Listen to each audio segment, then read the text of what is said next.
Fala galera, bom dia, boa tarde, boa noite, boa madrugada. Meu nome é Sidney Martins, sou professor de língua portuguesa aqui do LAC Concursos, o maior site de videoaulas do Brasil, quiçá das Américas. Hoje a voz está um pouco embargada, né? Você já deve ter percebido aí. Afinal de contas, eu estou mega resfriado. Mas o problema é só essa tonalidade aqui que ficou estranha, mas com certeza não vai atrapalhar o nosso conteúdo. Então se liga só, nós hoje vamos estudar a regência. E quando a gente pensa em regência, a gente tem algo muito importante para a prova.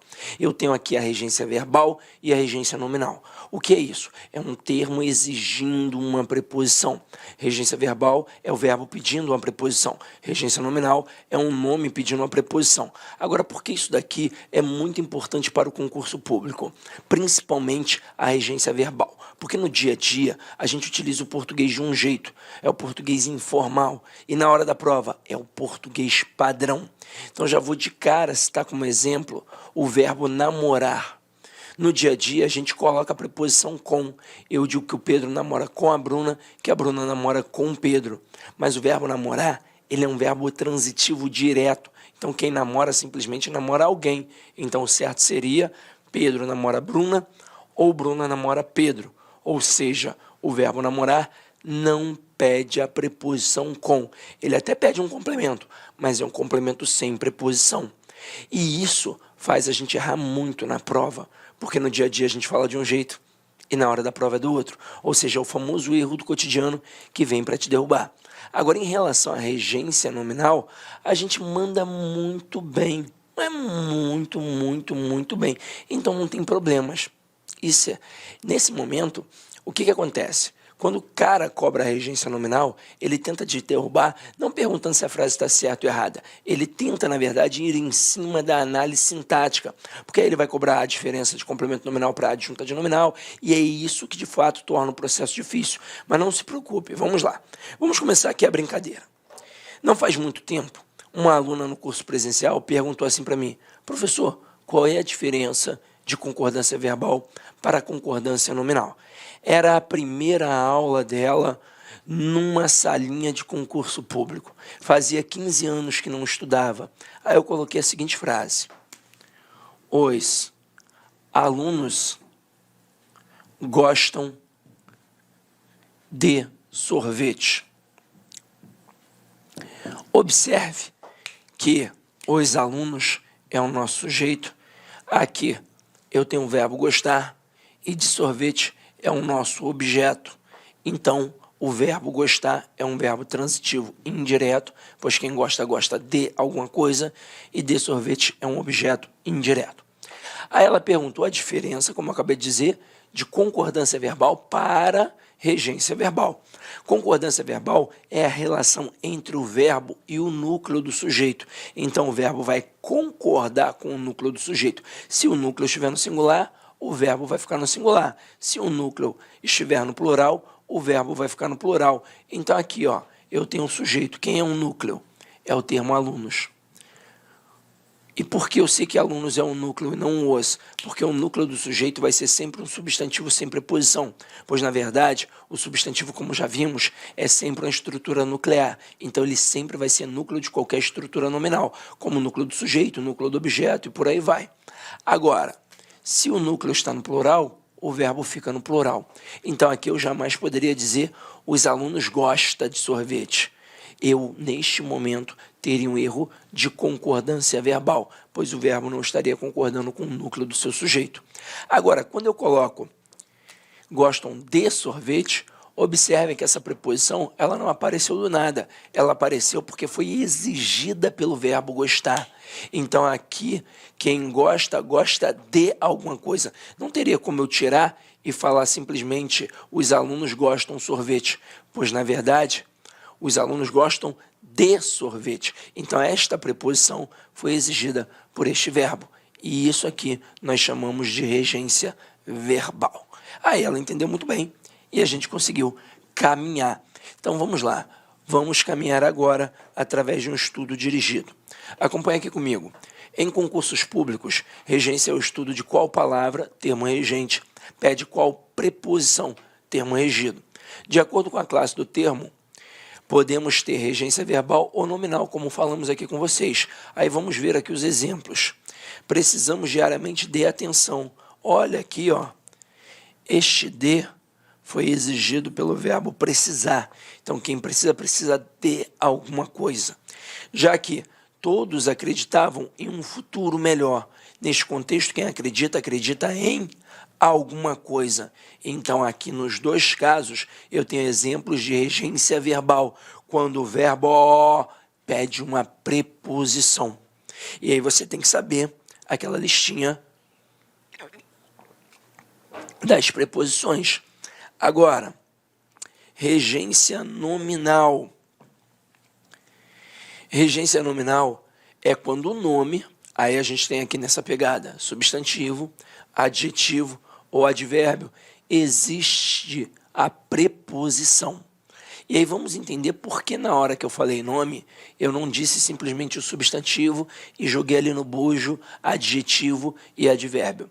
Aqui eu tenho a essência das três formas nominais do verbo. Eu tenho gerúndio, particípio e infinitivo. O gerúndio corresponde a um advérbio. O particípio corresponde a um adjetivo. E o infinitivo corresponde a um substantivo. É por isso que eu jogo aqui, ó, essas três essências como se fossem nominativas. E agora, vamos dar uma olhada nos exemplos. Tenho medo de fantasmas. Observe que este de, ele foi exigido pelo termo medo. E aqui, ó, eu tenho um substantivo abstrato, pois é um sentimento, logo não é verbo. Então, é um nome pedindo uma preposição, pois quem tem medo de alguma coisa. Na segunda frase, mantenha sua fé em Deus. Neste momento, essa preposição foi exigida pela palavra fé, pois quem tem fé em alguma coisa. Na outra, o homem era fiel à sua esposa. Essa preposição a aqui foi exigida pelo termo fiel, pois quem é fiel a alguém. E aqui, agiram contrariamente às ordens. Esse às ordens foi encabeçado pelo contrariamente. Observe que aqui tem um a escraseado, e o a escraseado é a fusão do a preposição com quem? Com as artigo. Então, esta fusão de duas vogais idênticas acarreta esse acento grave, que é indicativo do fenômeno da crase. Detalhe, posteriormente, nós vamos estudar a crase em todas as suas peculiaridades, e você vai perceber que crase nada mais é do que um processo de regência, tanto verbal quanto nominal, só que ali nós vamos trabalhar com a exigência de uma preposição específica, no caso da preposição a. Agora, observem que foi exigido pelo advérbio contrariamente. Então, tudo isso aqui é regência nominal. Então, tem momento em que o verbo pede a preposição, tem momento em que o nome pede a preposição. Quando é o verbo pedindo, é regência verbal. Quando é o nome pedindo, regência nominal. Agora, eu disse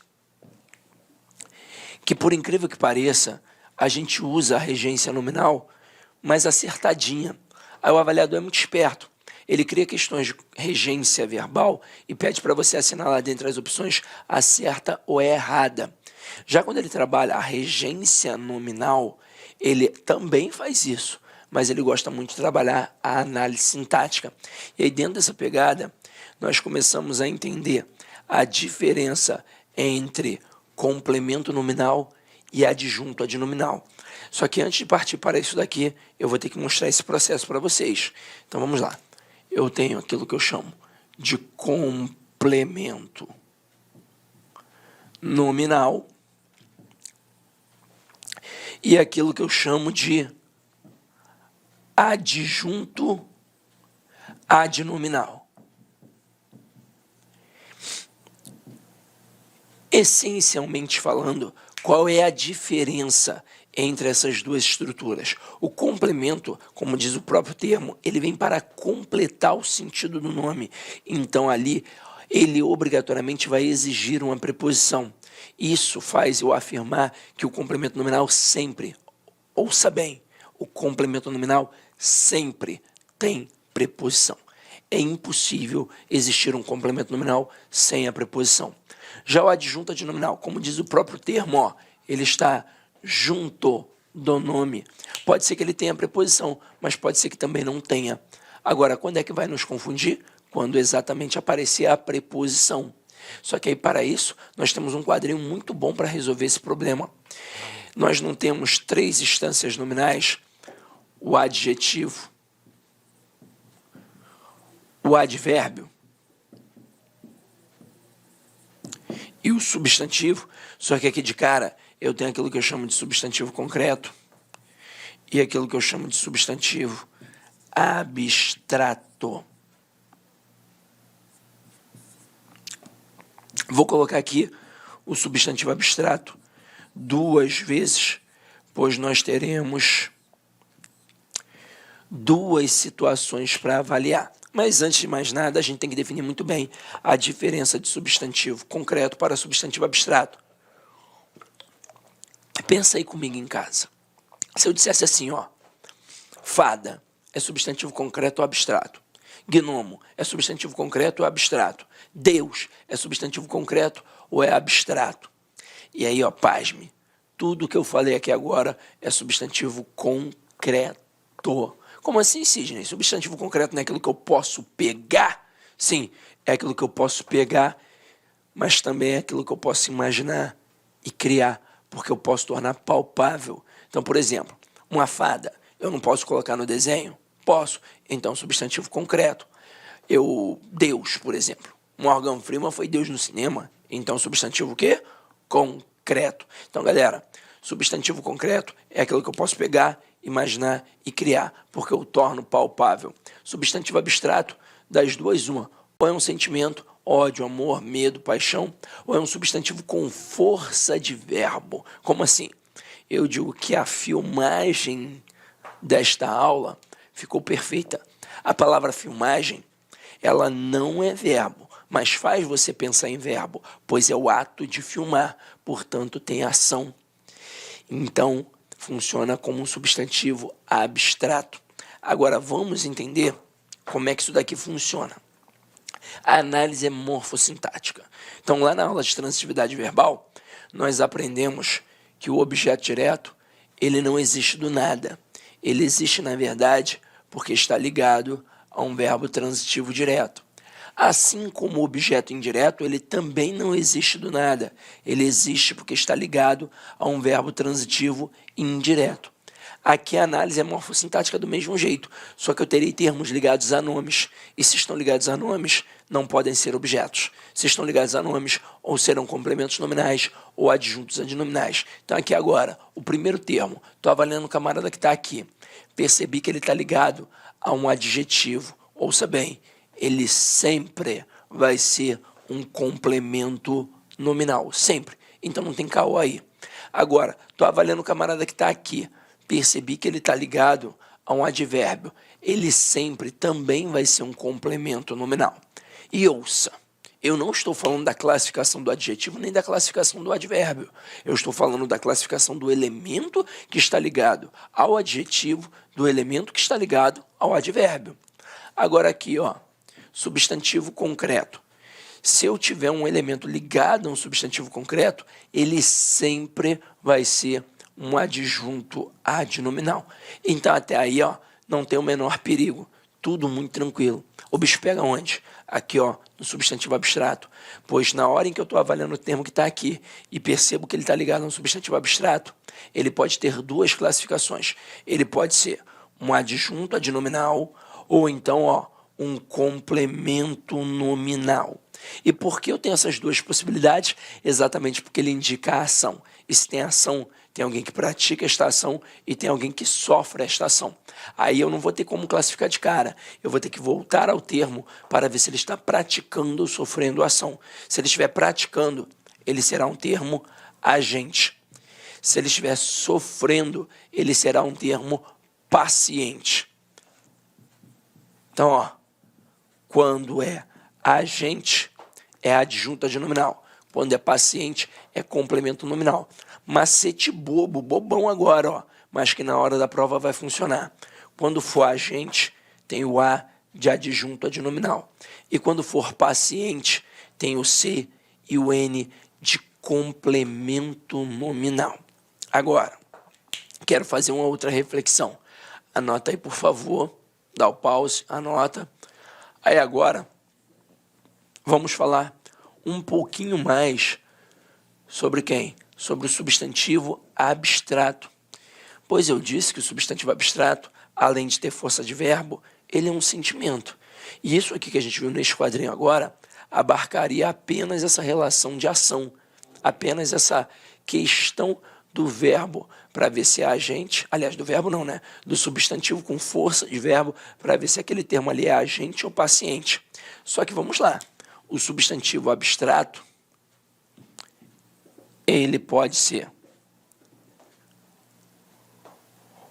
um substantivo que indica a ação ou pode ser um substantivo que indica um sentimento. Quando tem ação, como já vimos, você não tem como classificar de cara, né? Você volta ao termo para ver se ele está praticando ou sofrendo ação. Aí, se for agente, portanto, o cara que pratica a ação, você vai ter um adjunto adnominal. Se for um termo paciente, ou seja, que sofre a ação, você terá ali um complemento nominal. Isso aí é muito tranquilo. Agora, turma, e quando é um sentimento? Amor, ódio, paixão, medo. Neste momento, eu tenho que ver quem sente. Quem possui este sentimento. E por que a gente tem que se preocupar com quem possui o sentimento? Porque o adjunto adnominal, ele tem em sua essência a posse. Então, se aquele termo destacado possuir aquele sentimento, ele será um adjunto adnominal. Se aquele termo destacado não possuir o sentimento, aí nós teremos um complemento nominal. Então, vamos lá. Vamos pensar na relação de posse.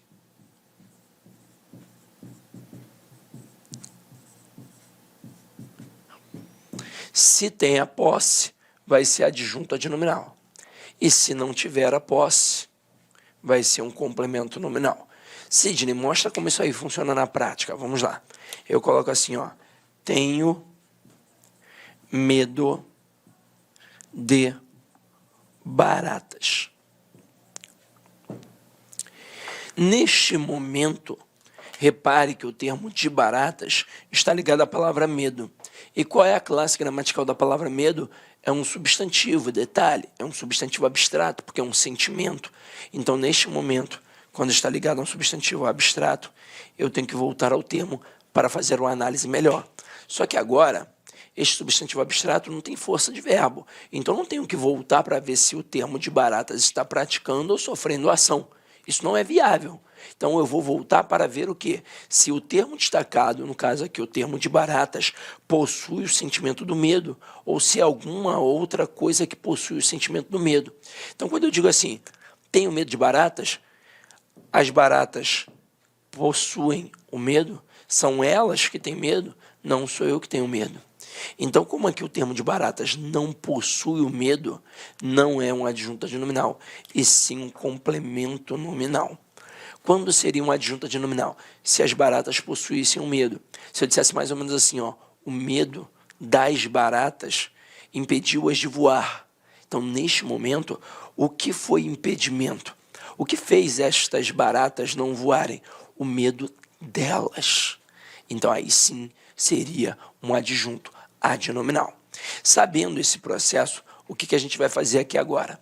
A gente vai analisar uma série de frases para aprofundar todo este conceito. Então, vamos lá, meus queridos. Coloquei aqui algumas frasezinhas. Todos esses termos destacados em vermelho têm preposições, só que eles estão ligados a quem? A nomes e não a verbos. Então, não podem ser objetos, muito menos o objeto indireto, porque essa é a grande pegadinha do avaliador. Como estão ligados a nomes, ou serão complementos nominais, ou serão adjuntos adnominais. Então, vamos lá, vamos por partes. Na primeira frase, sou favorável a vocês. Reparem que o a vocês está ligado à palavra favorável. E qual é a classe gramatical da palavra favorável? Aqui é um adjetivo. E, Cisne, eu tive dificuldade, não consegui enxergar assim tão bem. Muito provavelmente, se você teve alguma dificuldade, foi porque você olhou só para a palavra favorável. E aí ficou difícil. E na língua portuguesa tudo depende de contexto. Se isso porventura acontecer lá na hora da tua análise sintática, na verdade morfossintática, porque você está tentando ver qual é a classe gramatical para aí sim classificar sintaticamente, você vai olhar a estrutura como um todo. Então você vai ver que aqui tem um sou favorável. Sou é do verbo ser, que é um verbo de quê? De ligação. Então neste momento aqui, favorável vai ser um adjetivo. Então, se o termo a vocês está ligado a um adjetivo, significa que o a vocês é um complemento nominal. E acho que agora com a frase fica bem claro. Eu não estou dizendo que o adjetivo é um complemento nominal, até porque o adjetivo você já sabe. Nós vimos isso na aula de classes gramaticais. Ele só pode ser ou um adjunto adnominal ou um predicativo. Então, não existiria a possibilidade de o adjetivo ser um complemento nominal. Só que aqui eu não estou avaliando a função sintática do adjetivo, até porque o adjetivo aqui é predicativo. Eu estou avaliando a função sintática da estrutura a vocês, que detalhe, é uma estrutura preposicionada.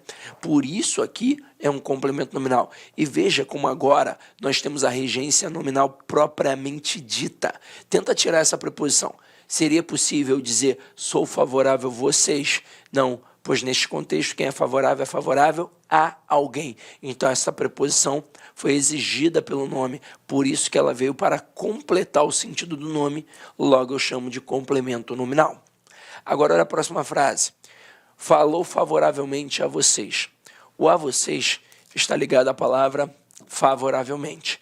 E qual é a classe gramatical da palavra favoravelmente? É um advérbio. Pode ver que faz lembrar muito o favorável lá de cima e a gente só fez o acréscimo do sufixo mente. Esse procedimento é um procedimento de formação de advérbios modais. Então aqui eu tenho um advérbio de modo. E se o termo a vocês está ligado a um advérbio, mais uma vez ele é o quê? Um complemento nominal. Então até aí, ó, tudo muito tranquilo. Está ligado a adjetivo ou a advérbio, é complemento nominal. Agora aqui, a casa do Sidney em Rocha Miranda. Detalhe, galera, eu nem moro mais em Rocha Miranda, mas eu acho Rocha Miranda o bairro mais glamuroso, chique, requintado do Rio de Janeiro. Então, se você não é do Rio de Janeiro e gostaria de conhecer os melhores locais, gente, você não vai encontrar no Leblon, em São Conrado, em Copacabana, em Ipanema. Não é lá que você vai encontrar. Você vai encontrar em Rocha Miranda. É o cachorro-quente do Chitão, é o bar 24 horas, que dá uma galera muito interessante, que fica ali na Praça 8 de Maio. Então, conheça a Rocha Miranda, tá? Agora vem aqui comigo, Sidney para de bobeira, né? Então, vamos lá, ó. A casa do Sidney em Rocha Miranda. Do Sidney está ligada com a palavra casa. E qual é a classe gramatical da palavra casa? É substantivo. E aqui não tem como confundir. Aqui eu tenho um substantivo concreto. E se está ligado a um substantivo concreto, só pode ser um adjunto adnominal. E olha a essência da posse no adjunto adnominal. Na escola, era muito engraçado, porque a professora fazia mais ou menos assim, ó, a casa de quem? Aí todo mundo gritava, do Sidney. Então, ó, tá vendo aí, ó, posse. Mas você não precisa ficar fazendo isso. Basta você utilizar o quadrinho e você vai perceber que neste momento você tem um adjunto adnominal. Agora aqui, a construção do prédio terminou. Olá, meus amigos! Inicialmente eu peço licença a vocês, mas essa videoaula é uma videoaula demonstrativa aqui do site Lá Concursos, para que você tenha acesso, que você conheça aí a qualidade das nossas videoaulas. Olha só, papo reto, esse nosso curso, eu garanto para você que ele é completaço, atualizado, ponto a ponto do digital, e nesse curso aí está todo o conhecimento necessário e suficiente para que você seja aprovado no concurso. A sua prova está nesse curso. Professor, qual que é o investimento? Cara, você vai nem acreditar, é isso mesmo, R$ 119,90. Professor, é o valor da parcela? Não, valor único. Pode parcelar? Sim, nós parcelamos ainda em 3 vezes no cartão de crédito. Pode ter certeza que vai ser o seu melhor custo-benefício de investimento na sua vida. Venha ser guarda municipal do município de Jundiaí. Estuda conosco aqui na Lá Concursos, um site que eu digo para vocês que nós estamos nos especializando em concurso da Guarda Municipal. Nós estamos fazendo uma campanha aí bastante vitoriosa no município de Jundiaí. Espero vocês aqui na LAC. Forte abraço, fique com Deus. Tchau, tchau.